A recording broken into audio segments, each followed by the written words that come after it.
Hope you all enjoyed the talks today morning. Now we are at the final session of the 7th IITS Research Scholars Day event, and I request Upasana to proceed with the session.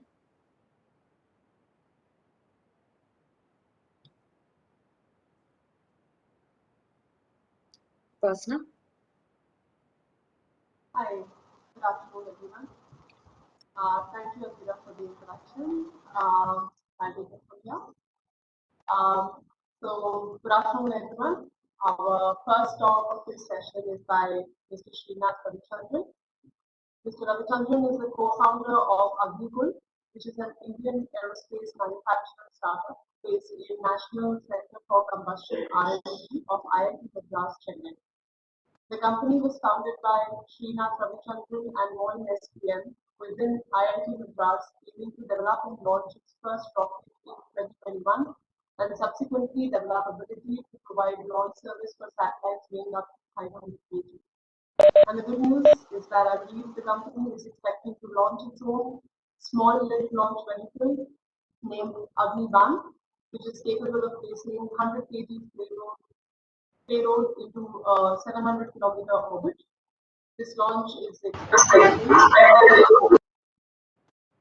So, without giving away too much information about the work and achievements, I would now like to invite Mr. Srinath Ravichandran to share with us his insights on how to ideate and incubate the startup, the model of their space tech company called Agnikul. So, over to you, Mr. Ravichandran, and a very warm welcome from all of us here. Hi, everyone. Good afternoon. Thank you for inviting me, and sorry for being a little late. There was some confusion with the whole scheduling, I guess. Anyway, now that we're here, I'll tell you probably a little bit about how Agnikul came to where it is today, and in that process, maybe point out a few things that I thought, you know, helped us get here. Uh, I don't have a presentation or anything as such.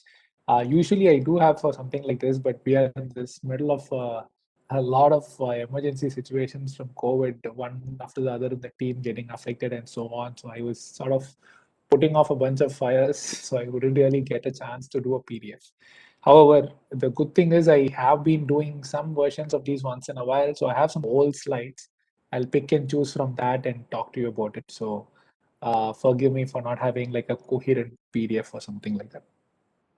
Anyway, so the official title that was given to me was everything about like from start to finish of not finish start to today of how Agnikul came into picture, the growth, the business model, scaling, where we are, and so on.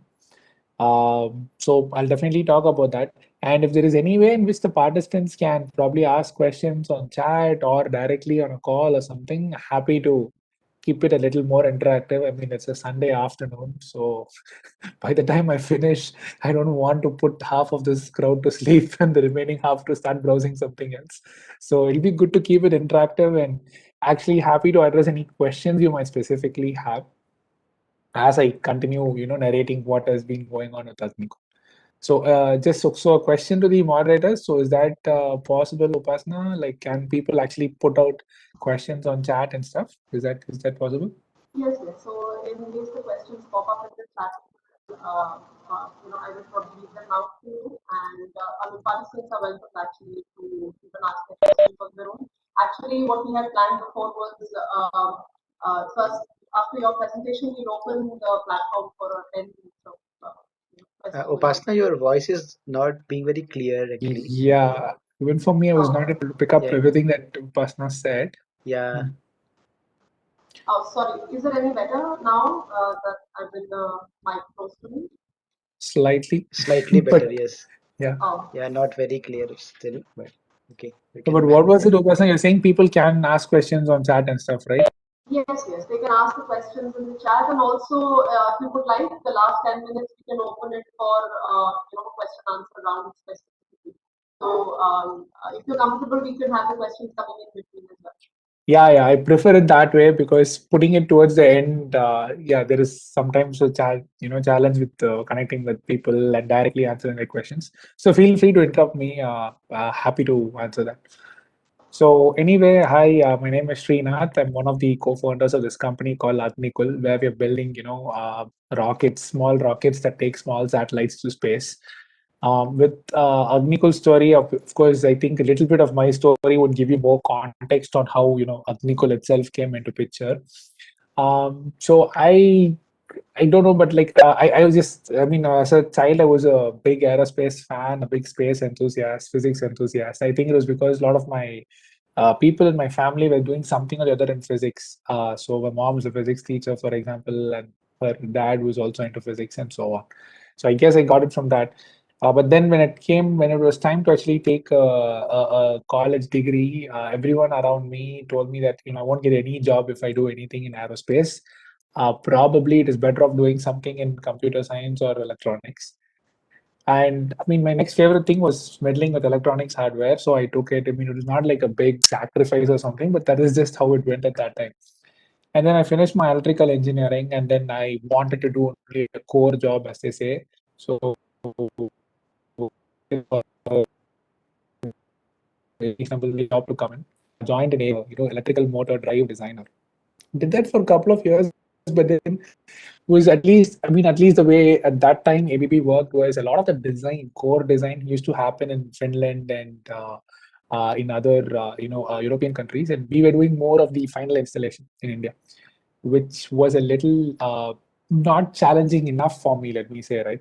So that is where I started thinking about what else to do and stuff. At the same time, everyone in college has this gang or what a group of friends that you are with. And for me, all of those people actually were doing something in finance.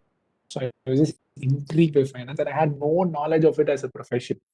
So just by this, fascination with the unknown or whatever it is, I decided to do a course in financial engineering. I was okay with math overall. I've always been okay at it. So I thought, okay, I should be able to pick up engineering and finance together.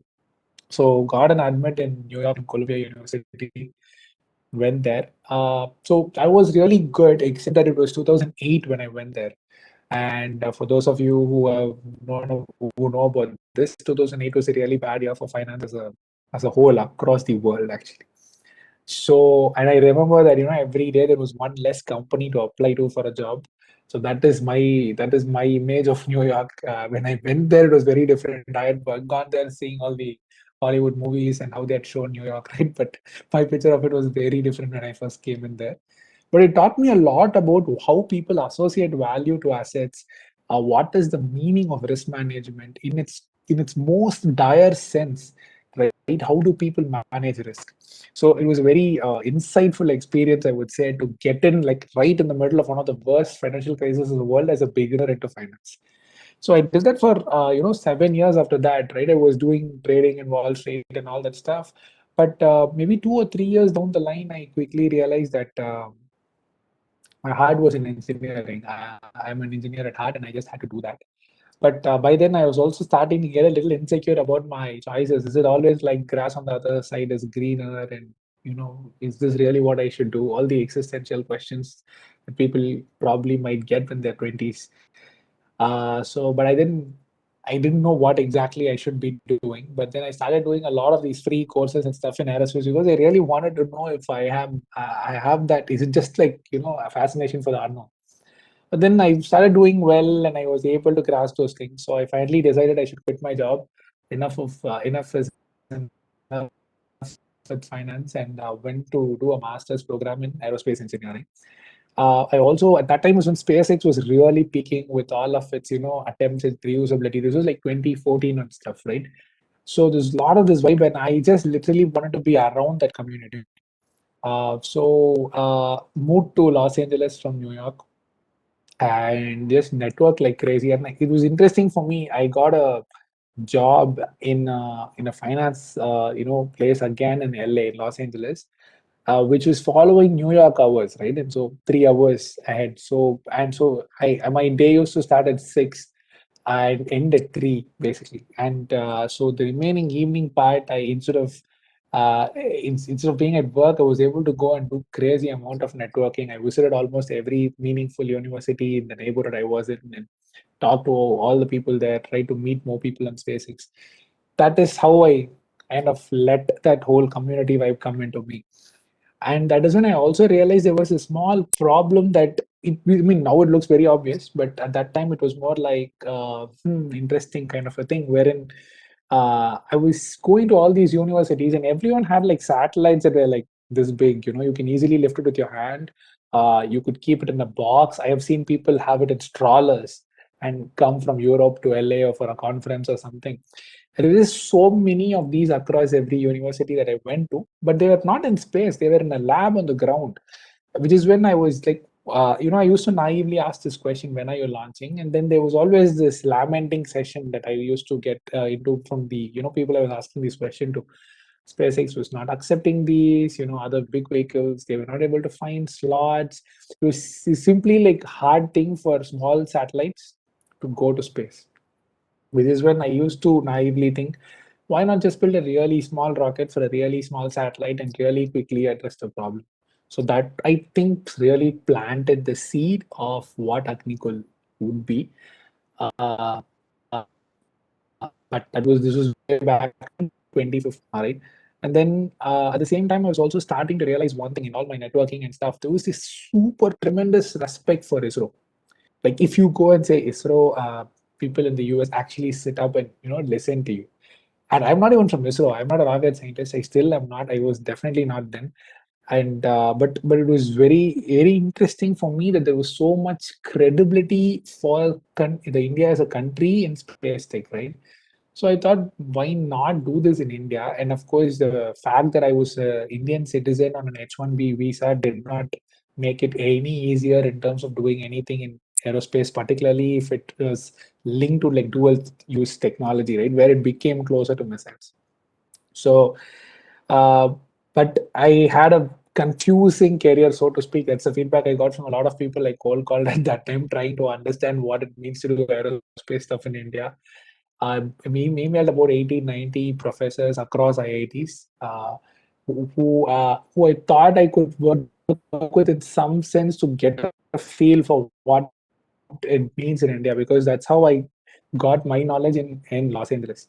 No replies, cold calls are painful, like they're brute force, right? And hit ratio is usually low. But then one person actually showed some interest.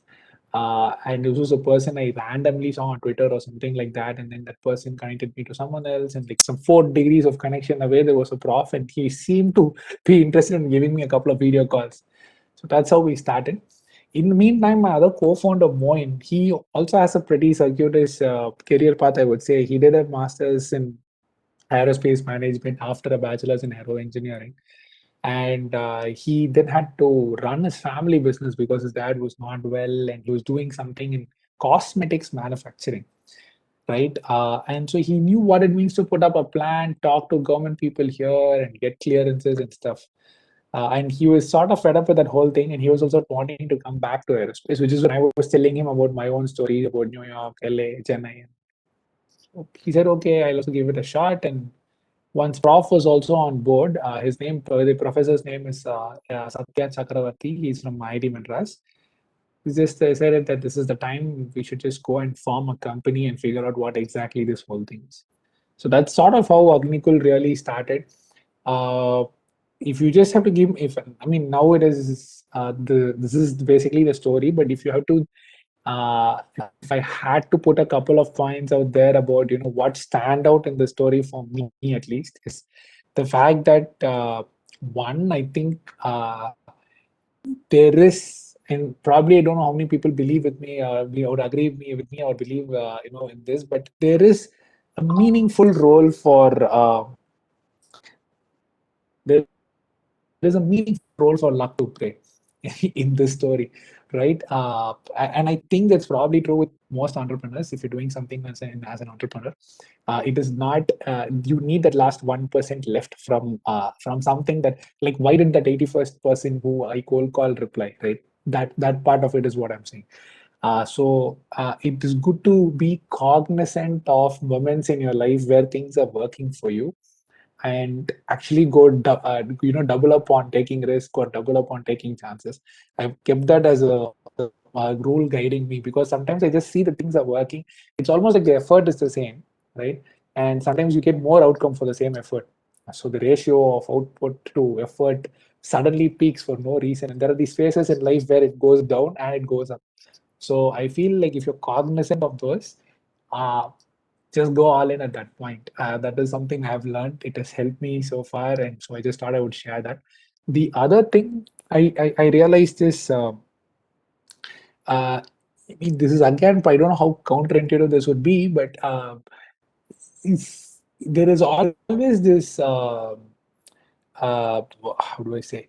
If you're entering an industry for a new time, or even if you're entering a particular approach to a problem, or if you're like starting something new for the first time, there is an inherent what you call like a beginner's luck associated with it. Let me tell you what that is, right?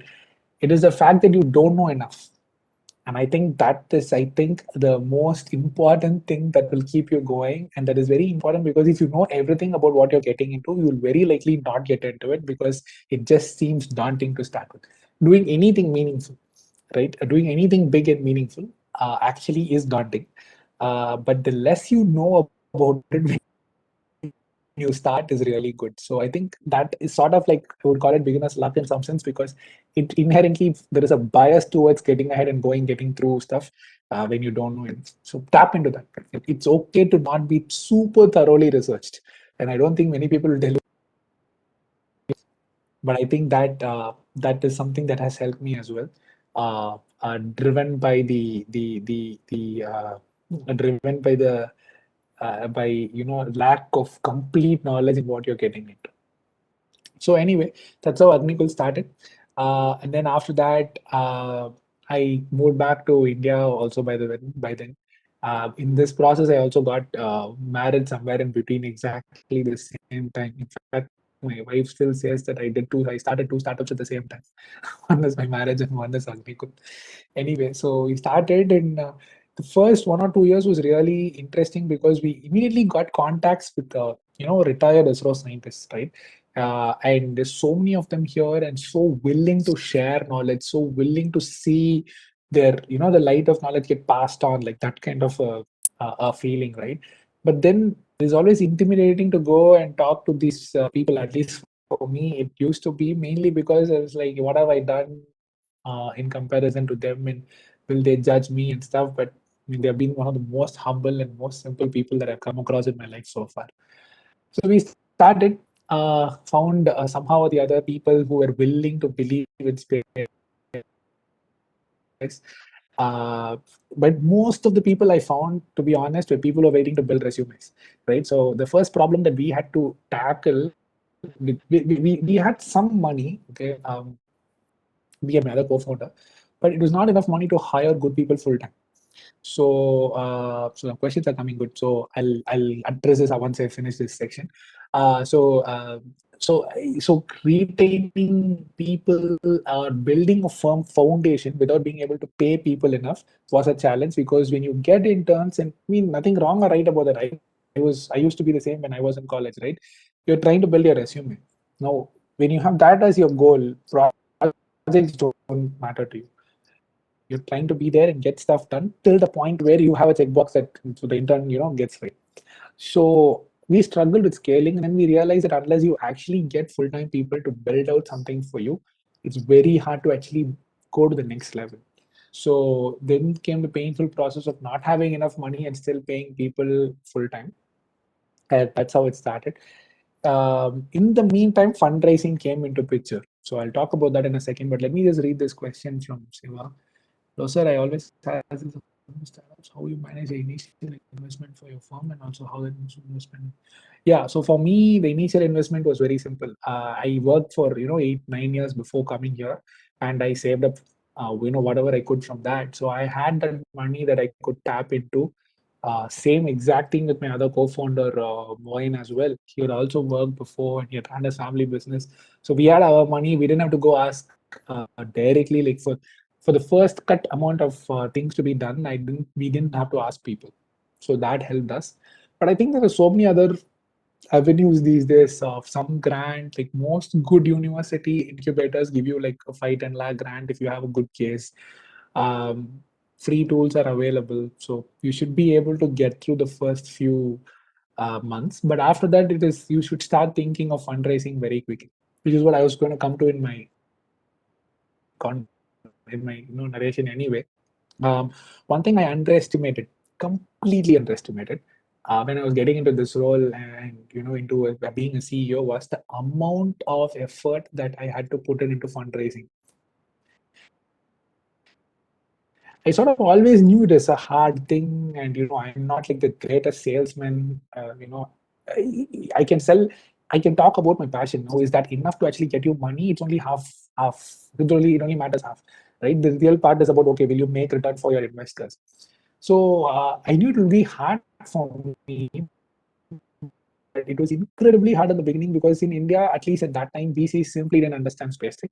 It was not their forte. I mean, it was not their area, and it was like this long gestation period, problem, and people were making a lot more money with a lot less effort in a lot more comfortable area, like say SaaS, right? So software as a service or something else. Why would someone go and put money into a company that is building hardware that has never been built before? Where you don't even know what exactly is going to be the final business case and so on. So again, a stretch of cold calling started. But by then, I had already gotten to this point of, okay, you just have to keep doing this till somewhere something favors you. You just have to wait for the wind to blow your way, right? This was already set in me as a theme because that's how I got the first contact with Professor Satya. So I just knew that if you keep trying, someday at least randomly in probability will favor you. You can't always be getting negatives. So just kept doing that. I think about 400, 500, maybe some number like that. I'd spoken to so many VCs. And by then I also started realizing, so when you tell the same story again and again and again, some hundreds of times, there's a system that evolves. It's very fascinating. You start to understand, you start picking up like where people are, where people are losing you, where they are connecting strongly with you, and you can play with it a little bit. And I tried to do, I used to narrate the story in all forms possible, right? Non-linear narration, linear narration, start with the big picture, start with the details. And in all this process, I found a person who was in TAI Chennai actually, who was conducting an event for startups out of IIT Madras to come and meet investors. So there I met a founding partner of this fund called Speciale. Very interestingly, Speciale actually had a view on space tech, which was like, I think that was the first VC that I'd met in India who had that at that time, which is 2018 actually. And for them, it was really about getting the founders because they knew the business case actually existed. They understood that there is a problem in the small satellite market and you had to fix it and could be done from India. They just didn't know which was the right team. And I think meeting someone like that really helped the process quite a bit. Was able to directly get to actual questions like business case. Otherwise, usually what happens is there is this three-step process. First, you need to tell them what is space tech. Then you need to tell them, where rockets fit within space tech, because not like only rockets are in space, right? Then you need to tell them about Agnikul. By the time you get here, people are too busy. The amount of time it takes for them to understand this, they might as well understand something else and make money by then, right? So I totally understand the investor perspective here. So it needed someone who already had that, knowledge. So once Speciale was here, things became simple, and then we got our seed round of funding. Now that opened a lot of things from a credibility standpoint because I now had someone in the team, like a partner, like an investor, who was into the finance area already. So people, and especially they knew how to go and approach VC firms. So I got a lot of that thing that I was simply, doing brute force became very streamlined and very strategic. There's always a brute force angle, but I'm just saying it became very much more streamlined. In the meantime, also our tech was progressing. We slowly started occupying more space in the IIT Madras labs that we were using. The word started to get out that there are companies like this doing something, and so slowly momentum started to pick up.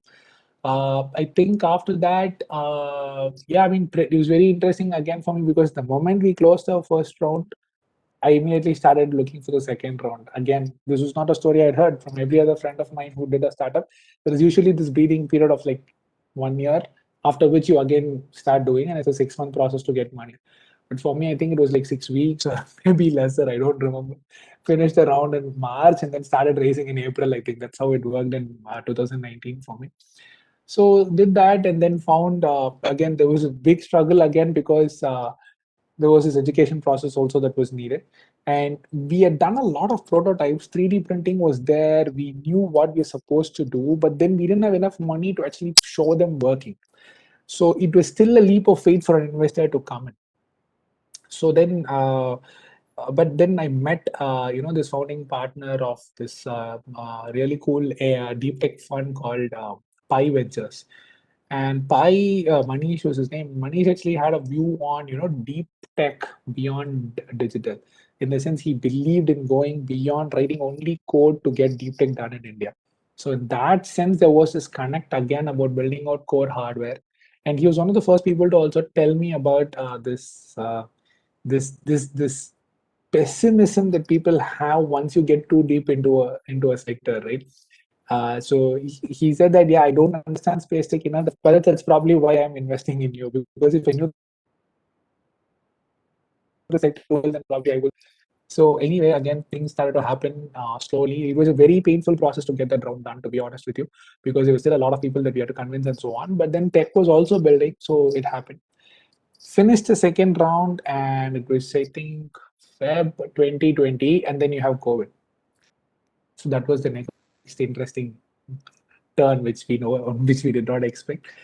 But again, there were like 2 or 3 locations we operated out of, and we used this 3 months of being at home from particularly April, May, June, July 2020 to crash out a lot of strategic stuff that we never were focusing on because we were building hardware.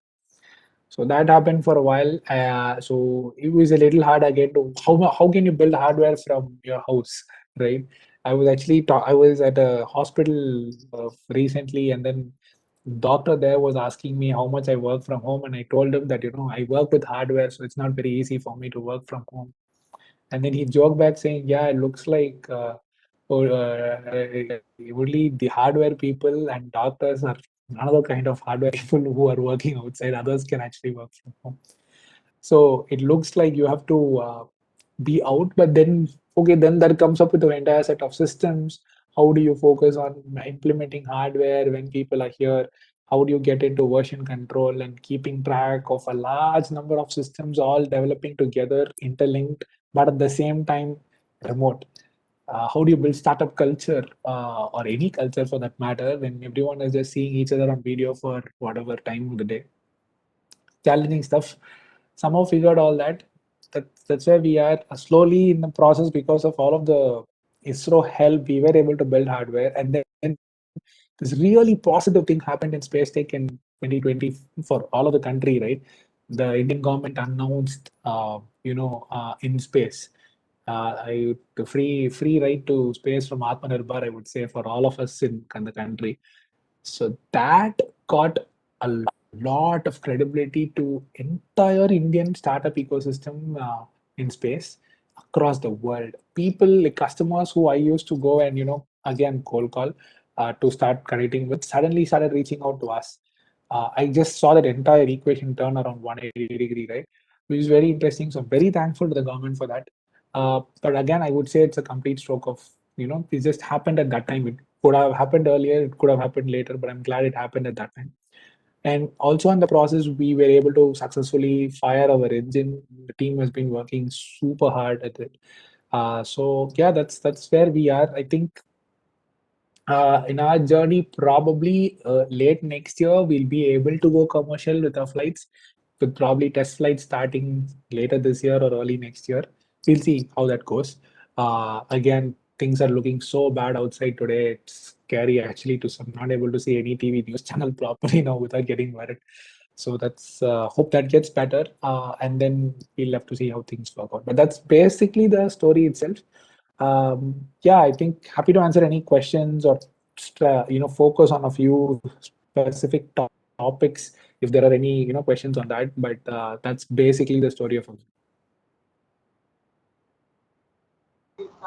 Thank you, Srinath. It was really engaging. I mean, I can speak for all of us here without having a PPT also throughout your journey. Upasana, can you speak into the mic? Again, the Oh, sorry about yeah, that. yeah. Yeah, so I was saying that I can say it for all of us listening to you that even without a presentation, we were with you through your journey when you were taking us through that. So really thank Thank you you. for that. It was very engaging. And yeah, as far as questions, I'd like to welcome questions from all our listeners so we can ask Mr. Srinath those queries. Um, I was just curious to ask that like the name you have named your rocket as Agnikul and Agniban. So what is the motivation behind that? Oh, okay. Yeah, I mean, naming a product is always a challenge. So I actually I wanted it to be about learning, right? As much as as it is about freedom to get into space, I wanted this thing to be about learning. So this whole concept of how can you associate this whole company to be like a place where you learn, right? In some sense, it should be a place to go to, like you're going to school to go to space. That feeling was always there. And we also got into IIT and all that, right? So at that time is when we were debating this, and then I thought, okay, it should be like a Gurukul for, people to learn to use fire. So that was basically the idea of Agnikul. It was sort of like Gurukul for Agni, so a place where people come to learn to use fire. And I also felt it strongly connected to the very essence of human civilization. If you look at our history, I think man learning to make fire was one of the biggest reasons of why we were able to progress as a species, right? So it also connected at that level with me. So that is how Agnikul came into picture. So once this sort of name came in, as also I've always I mean, from the very beginning, for some reason, liked Sanskrit, just the way it sounds. So I always had this fascination for that language, Sanskrit. So I was just Googling, what is rocket in Sanskrit, and Agniban just was like, that's literally what is Okay. in Sanskrit, rocket is Agniban. Yeah, So yeah. it's like, okay, and it translates to a arrow of fire. It's like, okay, perfect. It can't get better than this. And once that arrow thing came, then someone in the team actually suggested, okay, then the launch pad should be the bow, right? So Dhanush. So that's how the launch Okay. pad was called, Dhanush. Now Okay. Nice, everything is nice. happening in that side. Uh-huh. Nice.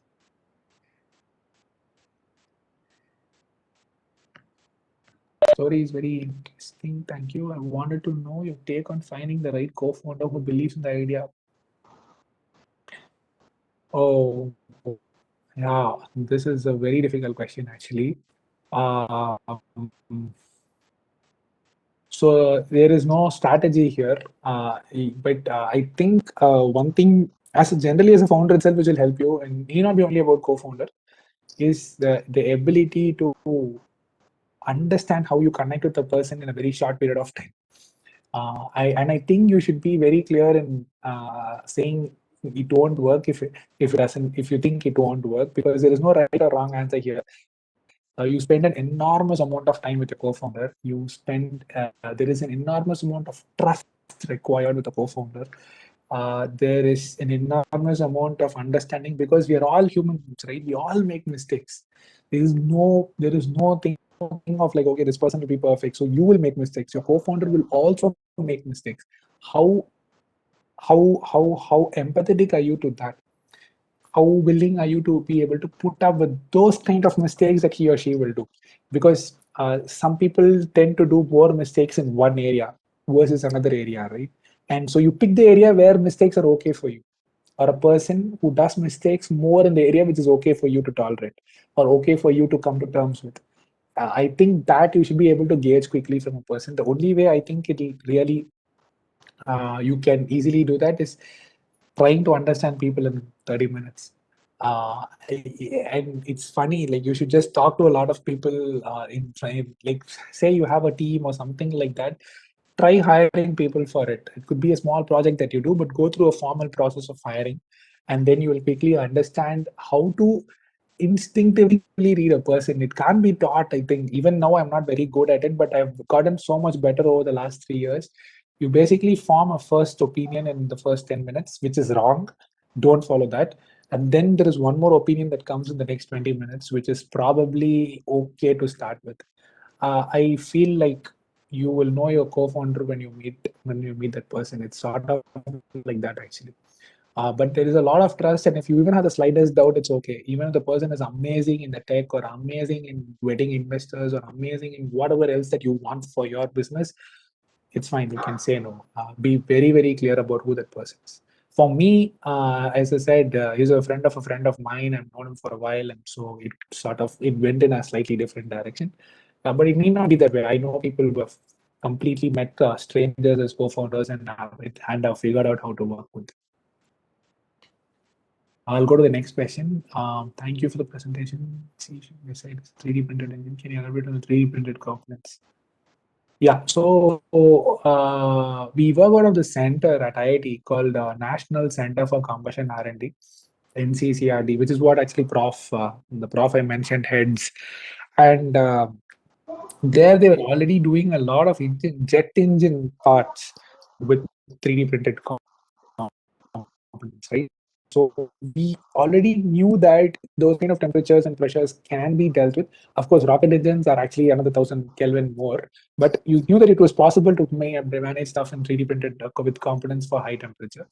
So that's where we started. After that, it's basically a thermal engineering problem. So, and I think that is where we have also added some value to the community, figuring out how to go and cool systems that are working at such high temperatures and are 3D printed. So there is a lot of testing and iterating that goes into it, but it's actually possible to 3D print a rocket engine in one piece, which is what the team has done.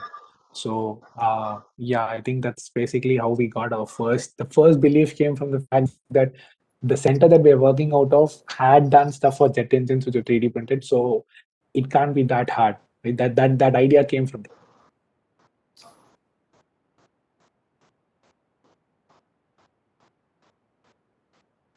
Sir, one question. So when you are in a different journey from everyone and in a difficult journey, there's always roadblocks, and it's not a small journey, it's a long journey. So is this something that kept you going through the journey?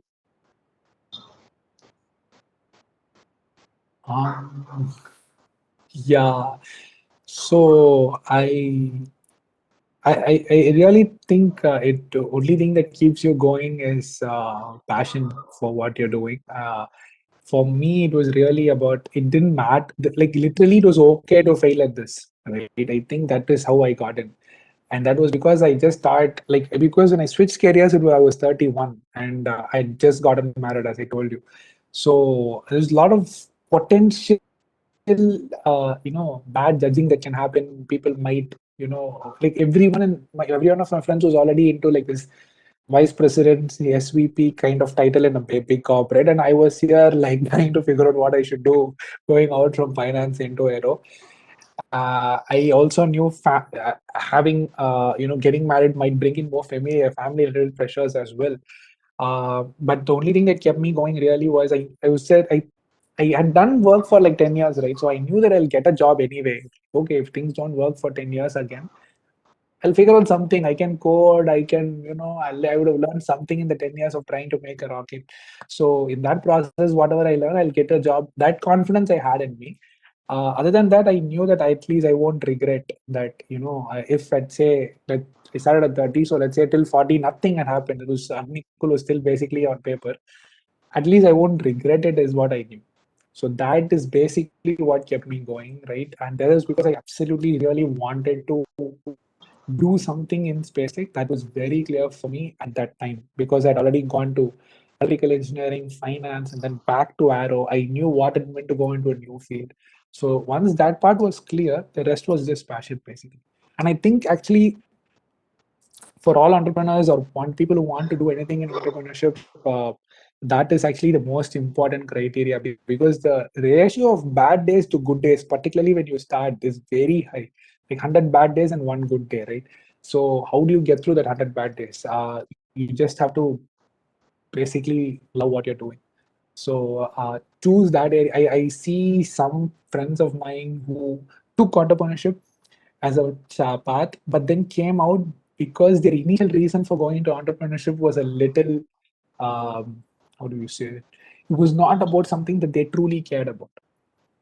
If you truly care about something, I think every one of us has it in them to simply, simply just go through all problems without any abstinence, without making it like a big deal. Right? If you don't care enough, or if you don't love something enough, then obviously those things will become excuses for you to hold yourself back.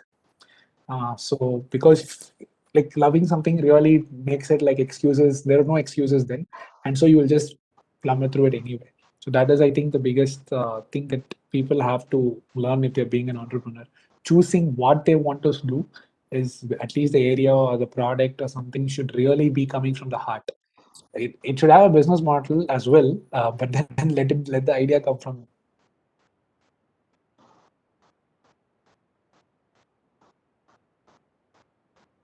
So I think I'll ask the question which is on my mind. So Mr. Srinath, what kind of collaborations have you needed so far? Like, you were talking about the business model, you were talking about finances. So, like, do you need like management collaborations or financial collaboration? Of course, financial collaborations for investment purpose. But did you need management or any other field collaborations per se? To run the operations of your startup?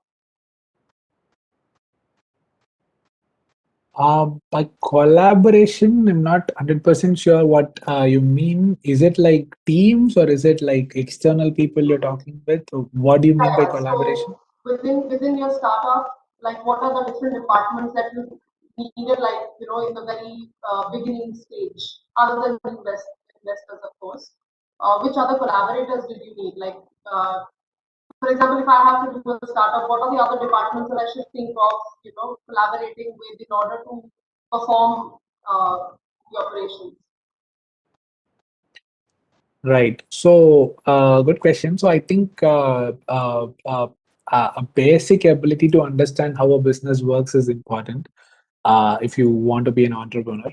So, some knowledge in finance you should also have, but of course, you should have a person who's able to talk or try to pitch it like a business, right? Even the core of your product, whatever it is, it could be a high tech product, it could be some service, but someone who's able to make it sound like this much money comes in, this much value gets added, this is what people pay, and this is how you'll what will be left with, and this is how it will project over a period of time.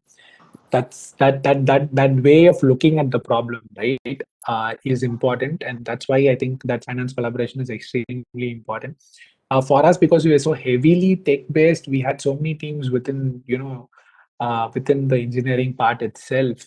So we had people in propulsion, structures, aerodynamics, avionics. So all that just came with the nature of the product, right? You're building a product which has all these areas, so you need all those people as well. One thing I've struggled to, I still sometimes don't know if we did the right thing, or if whether this what we have done so far is already right, is hiring people into in marketing early on. We It really depends on the product again and the industry you are in. We didn't hire anyone for marketing. We even now don't have anyone separately for marketing. It's a conscious choice because we believe the product should speak as far as a hardware product. But people can think differently about it. But that's important to get the word out about yourself. Is very, very important as a startup. You could be, because usually the same idea strikes 1,000 people, right? That's and on average, I think 1,000 people will have your idea if you have a startup idea. It is very hard to be so unique that only one person in the entire world thinks of that idea, right? So in that 1,000, at least, how do you differentiate yourselves? Probably then getting the word out will at least project you in the right light. So that is, I think, the next one. And the last bit is find people who are connected with the investment community. If you're raising money, you need people who, at least if they can write an email to a VC and the VC will respond and give you a meeting slot. Those kind of people are really valuable to connect with. It could be a prof, it could be an incubation center, it could be an advisor you meet somewhere, or a mentor, or anyone. But people who give you a direct one-on-one connect with the VC community really makes a difference. Otherwise, you're going to waste a lot of time cold calling. Again, I think cold calling, everyone should try for everything, but it's a hit ratio problem is there, right? So this is one thing that I learned. Like probably I would have done this differently if I had to go back and start. But other than that, I think yeah, tech, finance, probably marketing, depending upon where you are, and investments. Thank you. So I think so Mr. Srinath, are you seeing any more questions on your chat window?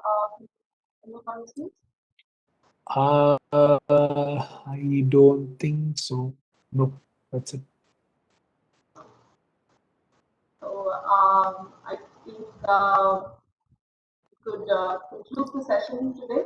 In case anybody has any questions, please write to us.